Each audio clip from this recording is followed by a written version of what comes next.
Hey, it's Britt with the Lakeville Fire Department. We wanted to welcome everybody in the community out Tuesday, October 8th for our open house. This year we're going to be starting a little bit early at 5:30 p.m., running until 8 p.m.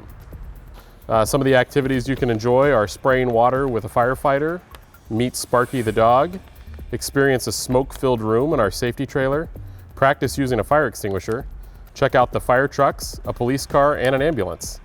Safety displays from the 911 Dispatch Center, CenterPoint Energy, Dakota Electric, and car seat safety.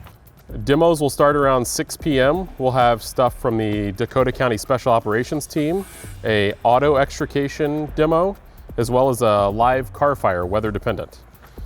We invite everybody to have dinner at the fire station as well. Las Tortillas food truck will be here selling their goodies, and we will also have complimentary cookies and root beer. For more information, visit lakevillemn.gov.